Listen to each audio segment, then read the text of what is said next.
Hey, what's up? It's Kai, the creator of All Things Chick, and today I'm thrilled to be down at Meltdown Comics in Los Angeles, where we are talking with someone who is at the forefront of redefining a new breed of superheroes.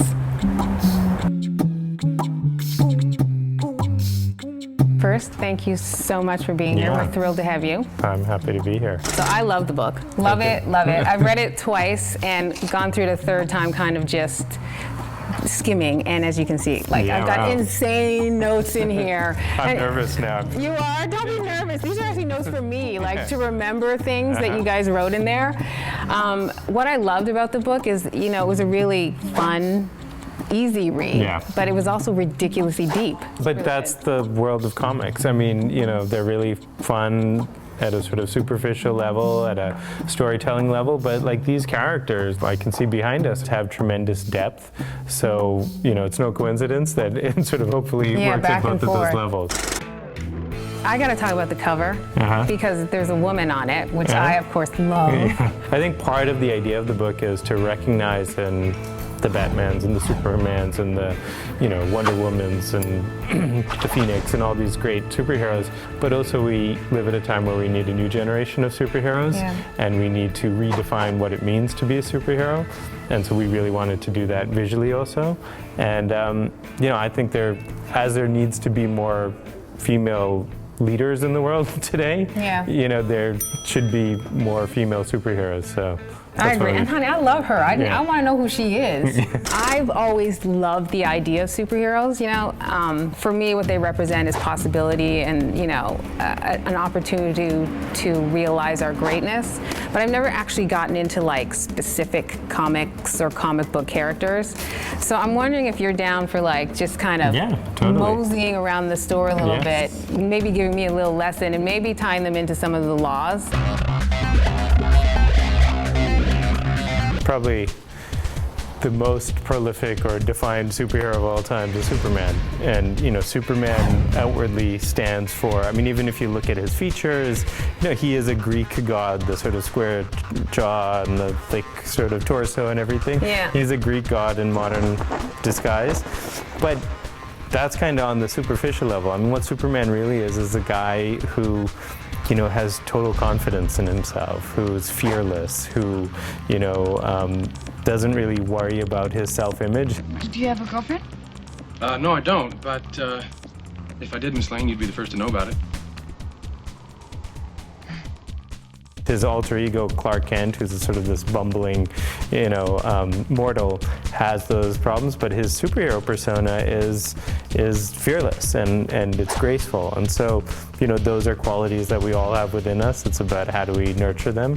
Supervillains, because, you know, I think we've always kind of viewed supervillains like these bad guys that we're supposed to take down or whatever, but we're more like supervillains than we may want to admit, and embracing our shadow side is part of that process. You know, Batman's kind of shadow self is this chaos and this pain, and so the last movie, The Joker, because he represents that chaos, and there's a great part in the end of that movie where Heath Ledger's character sort of says to Batman, I don't want to kill you. What would I do without you? No, you complete me. That's kind of the world. The world is sort of constantly, I mean, if one side ever wins, then the story ends. You know, you hope that the sort of triumphant side is always the more virtuous one, or at least that balance is a little bit out of whack. Batman, I think, is in part, you know, one of the most successful superheroes because he's relatable. He actually doesn't have any superpowers. He does not like Superman. He doesn't fly around and all that. He's a guy, and he has, you know, real vulnerabilities. He has a painful backstory, but he's been able to sort of tap into it and transform it into a source of strength. The superpower of love. Because when I was reading that chapter, you know, your dad said that he thought it was the most powerful one, and then you were a little skeptical. I was a little skeptical because too. I think, in the beginning? Yeah, I think most people associate love with the emotion, obviously.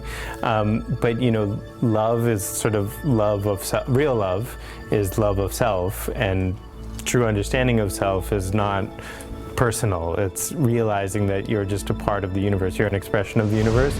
So it's loving your enemy. It's the ability to forgive. It's the ability not to judge. And again, great superheroes. And the greatest examples of those are the ancient ones, the Buddha, Jesus. These were people who embodied the notion of love. Yeah.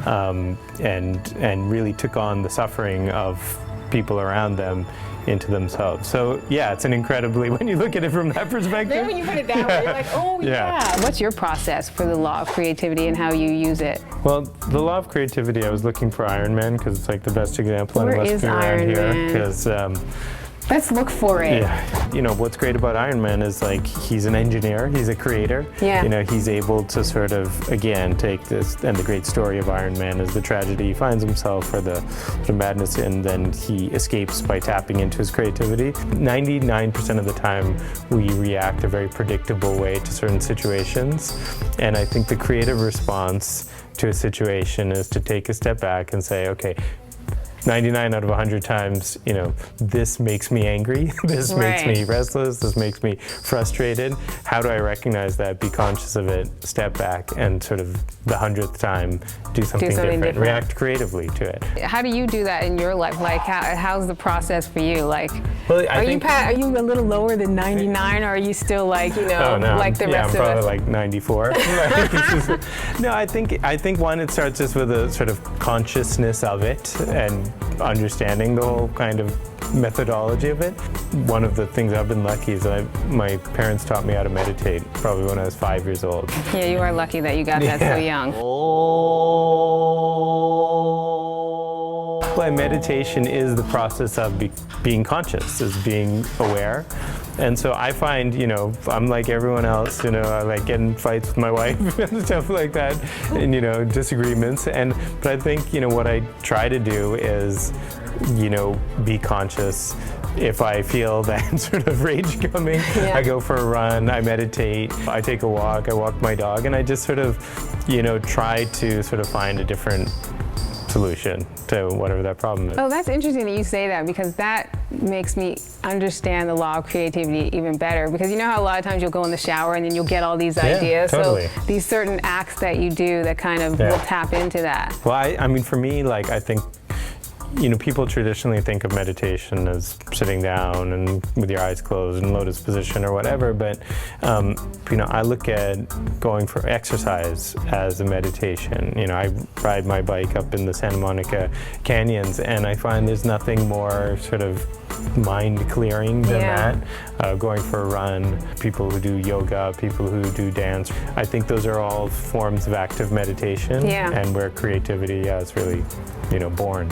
That was pretty good. You I got a nice little schooling. It was awesome. Yeah, no, thank you for having me. Thanks for having me here. This is inspiring to me. Yeah, it's been fun. Tons of creativity in this place. You should definitely come check it out.